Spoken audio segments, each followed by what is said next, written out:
We will study about cell cycle and cell division of 11th biology chapter number 10. इसमें जो cell cycle है वो बहुत ही शॉर्ट फॉर्म में डिस्क्राइब की है, तो I will give you the information regarding this topic. इसके अलावा I will tell you some important facts from your examination point of view. By knowing all these facts, you can clear any exam, either it's a NEET exam or either you want to top in your any examination.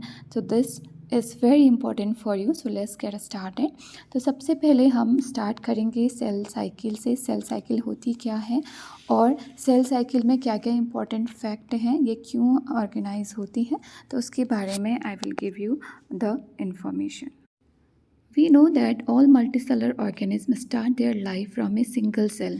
अगर आपको पता होगा, if you know about fertilization process, तो जो cell होती है एक single cell, either it is sperm और इट इज़ एग. जब ये क्या होते हैं, फर्टिलाइज होते हैं, तो एक जाइगोट बनता है. मतलब ये जो सेल थी स्टार्टिंग में क्या थी, सिंगल थी.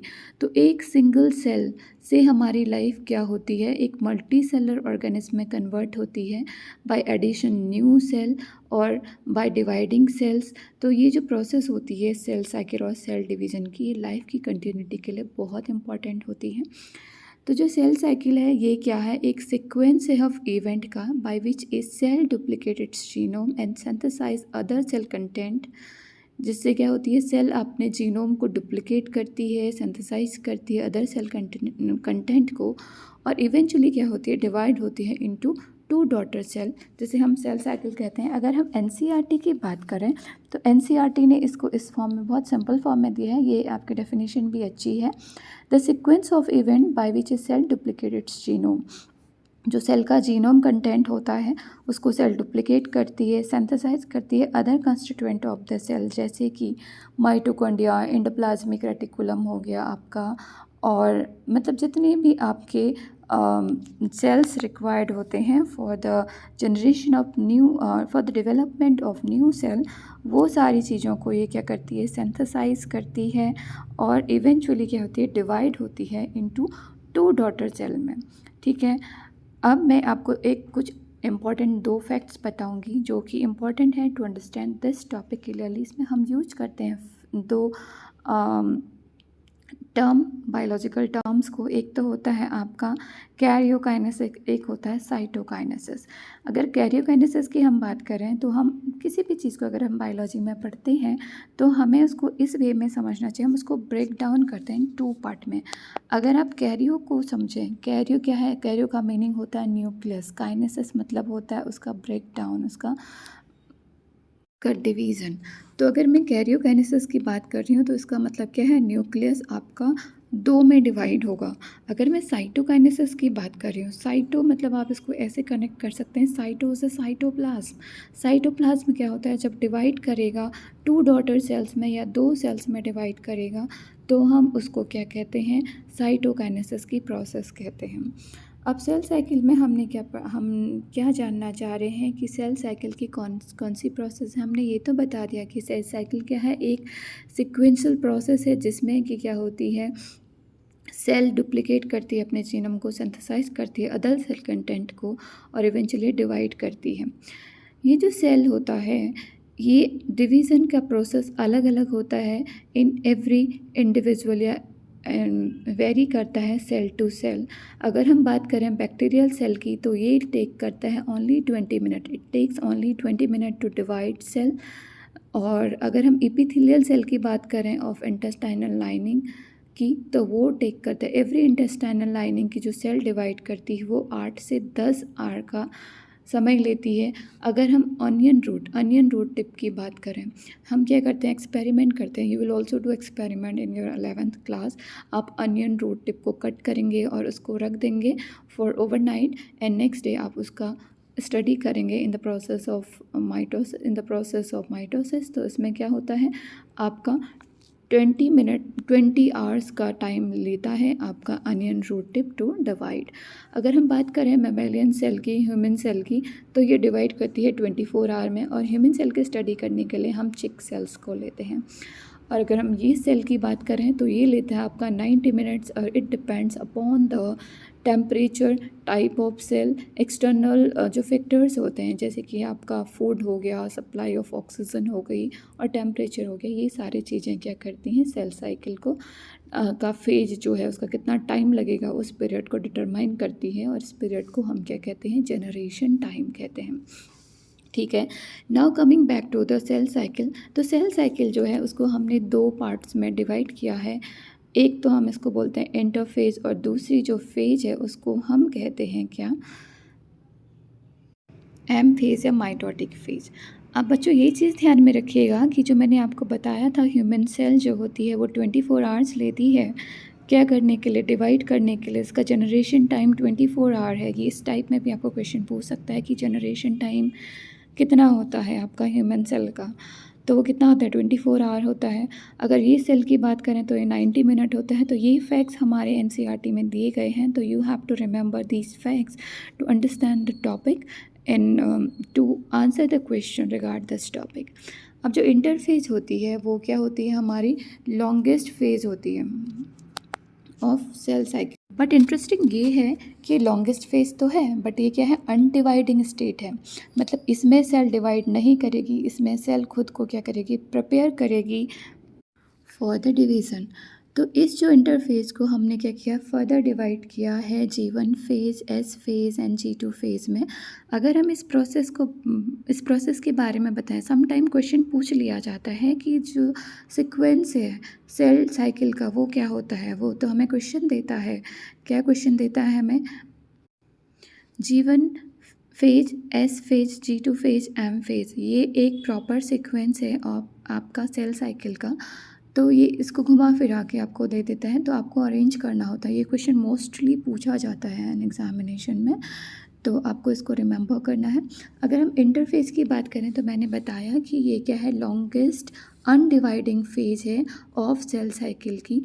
तो इसको हमने G1 फर्स्ट गैप फेज जैसे हम कहते हैं उसमें डिवाइड किया है। तो इसमें क्या होता है, ये इसमें इनिशियल ग्रोथ होता है न्यूली फॉर्मेड सेल का, और जो सेल होती है वो कैरी करती है एक्टिव मेटाबॉलिक एक्टिविटी को for the preparation of DNA replication. मतलब इसमें डीएनए का रेप्लिकेशन होता है, न्यूक्लियोटाइड, एटीपी, अमीनो एसिड्स बनते हैं। और अगर हम प्लांट्स की बात करें तो माइटोकॉन्ड्रिया और क्लोरोप्लास्ट मल्टीप्लाई होता है, endoplasmic reticulum, Golgi apparatus and other sales भी क्या होते हैं, प्रोड्यूस होते हैं। और राइबो एंजाइम जो होता है सिंथेसाइज होता है, कार्बोहाइड्रेट, लिपिड एंड प्रोटीन जो होती है वो क्या होती हैं, वो भी बनती हैं, वो भी सिंथेसाइज होती है। लेकिन जो डीएनए का कंटेंट होता है उसमें कोई चेंज नहीं आता है। मतलब अमाउंट में चेंज आएगा, ठीक है, डीएनए के अमाउंट में चेंज आएगा। अगर ये 2n है तो ये 4n हो जाएगा, बट जो इसका जो नंबर है उस पर कोई चेंज नहीं आएगा। ठीक है, तो ये G1 फेज़ की बात होगी। अब S फेज़ की हम बात करें तो S फेज़ क्या होता है, इसको हम सिंथेटिक फेज़ करते हैं। तो इसमें क्या होता है, इसमें डीएनए का सिंथेसिस होता है। मतलब कि डीएनए का सिंथेसिस, डीएनए मॉलिक्यूल का टेम्पलेट बनता है ऑन द एग्जिस्टिंग डीएनए में। मतलब जो एग्जिस्टिंग डीएनए है उसका टेम्पलेट डीएनए बनेगा, और जो होती है आइडेंटिकल स्ट्रैंड बनती हैं जो क्या करती हैं, साइड बाय साइड रहती हैं, जिसको हम सिस्टर क्रोमेटिड्स कहते हैं। और ये क्या होती हैं, एक दूसरे से क्या होती हैं, जुड़ी होती हैं एक रीजन पे, जिसको हम उस रीजन को हम क्या कहते हैं, सेंट्रोमियर कहते हैं। तो क्वेश्चन ये पूछ सकता है कि जो सिस्टर क्रोमेटिड एक दूसरे से जुड़ी रहती हैं उस रीजन को क्या कहते हैं, उस रीजन को हम कहते हैं सेंट्रोमियर। ठीक है, और यहाँ पे क्या होता है, एक कॉम्प्लेक्स प्रोटीन होता है जैसे हम कहते हैं काइनेटोकोर। ये काइनेटोकोर क्या करता है, हेल्ड करता है प्रोटीन को, हिस्टोन प्रोटीन को, और जिससे डीएनए स्टैंड हिस्टोन प्रोटीन को रैप करती है। ठीक है, डीएनए स्टैंड को हिस्टोन प्रोटीन रैप करती है, तो एक न्यूक्लियोसोम के जैसा स्ट्रक्चर ये बनाता है इन एस फेज़ में। ठीक है, फिर आता है हमारा G2 फेज़। G2 फेज़ में क्या होता है, जो सेल होती है वो फर्दर ग्रो करती है, और सेल को प्रिपेयर करती है फॉर डिवीज़न।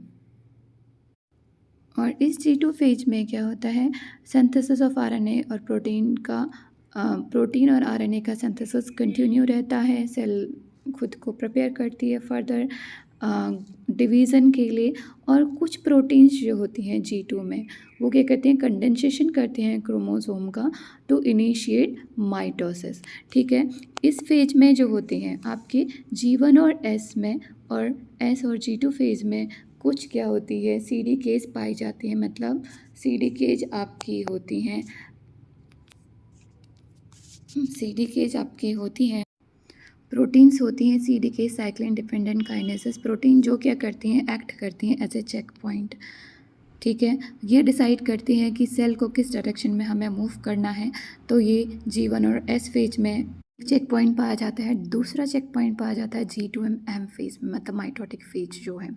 ठीक है, अब जो इंटरफेज है ये लॉन्गेस्ट अनडिवाइडिंग फेज है, कुछ इसको रेस्टिंग फेज कहते हैं, बट ये रेस्टिंग फेज कहना इसको इनकरेक्ट हुआ, क्योंकि जो सेल होती है इस फेज पे सबसे ज़्यादा क्या करती है, एक्टिव रहती है और ख़ुद को प्रिपेयर करती है फॉर डिवीज़न, और कुछ इसको एनर्जी फेज भी कहते हैं। ठीक है, तो एनर्जी फेज कहना I think it's good idea, but आपको क्वेश्चन ये पूछा जा सकता है कि रेस्टिंग स्टेज और एनर्जी फेज कौन से स्टेज को कहा जाता है इन सेल साइकिल। ठीक है, now coming to the next phase that is M phase. एक और पॉइंट आपको मेंशन करना चाहूँगी, जो इंटरफेज है उसमें 95% of the duration cell cycle का स्पेंड होता है। मतलब 95% सेल साइकिल का इंटरफेज में ही हो जाता है। उसके बाद जो एम फेज होती है उसमें क्या होता है, न्यूक्लियर डिवीज़न होता है, जैसे हम क्या कहते हैं, कैरियोकाइनेसिस कहते हैं, और उसके बाद ये प्रोसीड करता है साइटोकाइनेसिस को। ठीक है, कैरियोकाइनेसिस के बाद साइटोकाइनेसिस होता है। तो ये प्रोसेस आपकी, और आपको पता है कि जो रिपेयर ऑफ DNA होता है, अगर DNA सीक्वेंस में कोई गड़बड़ी हो गई तो उसको भी हम रिपेयर कर सकते हैं ओनली इन इंटरफेज। तो interphase is also A repairing phase, DNA repair phase होता है इंटरफेज। और इसमें क्या इंपॉर्टेंट फैक्ट्स हम ऐड कर सकते हैं, वो ये है कि जो इज़ ऑल अबाउट इंटरफेस। ठीक है, अब कुछ सेल ऐसी होती हैं एडल्ट मैमल्स में जो नहीं डिवाइड करती, कोई डिवीज़न एग्जिबिट नहीं करती हैं, जैसे कि हमारी हार्ट सेल है। ये क्वेश्चन भी बन सकता है कि कौन सी ऐसी सेल है जो डिवीज़न नहीं एग्जिबिट करती है, दैट इज़ हार्ट सेल। तो ये सेल क्या होती है, replace, as I told you कि जो चेक पॉइंट्स होते हैं, देखो जो क्वेश्चन स्टेज दिया हुआ है ये NCERT में, कि कुछ सेल जो होती हैं जब हमें रिक्वायरमेंट नहीं होती है तो जीवन स्टेज के बाद क्या करती हैं, खुद को एग्जिट कर लेती हैं और फर्दर डिवाइड नहीं करती, इनएक्टिव स्टेज में चली जाती हैं, जिसे हम क्यूशेंट स्टेज कहते हैं ऑफ द सेल साइकिल का। तो ये डिसाइड कौन करता है, ये डिसाइड करते हैं चेक पॉइंट्स, जो मैंने आपको साइक्लिन डिपेंडेंट काइनेसिस बताए थे, CDK1 एंड CDK2, जो चेक पॉइंट्स होते हैं। कहाँ कहाँ पे बताए थे मैंने वो चेक पॉइंट्स आपको, मैंने वो चेक पॉइंट्स आपको बताए थे G1 और S फेज में एक चेक पॉइंट बताया था, और G2 एंड M फेज में दूसरा चेक पॉइंट बताया था। तो G1 फेज के बाद जो सेल फर्दर डिवाइड नहीं करती वो इन चेक पॉइंट्स के थ्रू क्या होती है, मतलब जो साइक्लिन प्रोटीन है उनके द्वारा क्या होती है, एग्जिट कर दी जाती हैं, मतलब वो डिसाइड करती हैं उनका फेट। तो ये है हमारा इंटरफेस। अब हम पढ़ेंगे नेक्स्ट M फेज या माइटोटिक फेज। ठीक है, माइटोटिक फेज बहुत लंबा फेज है, this is also a most dramatic period of the cell cycle, जिसके बारे में हम फर्दर वीडियो में पढ़ेंगे। Thank you so much for watching my video. पसंद आए तो लाइक कीजिएगा। मैं और वीडियोज आपके लिए ऐसे ही एक्स्ट्रा नॉलेज के साथ बनाऊंगी, जो कि आपके एग्जामिनेशन पॉइंट ऑफ व्यू से बहुत इंपॉर्टेंट है, जिससे आप सो मेनी क्वेश्चंस क्या करते हैं, बिल्डअप कर सकते हैं, उनके आंसर्स को आप फाइंड कर सकते हैं इस वीडियो में।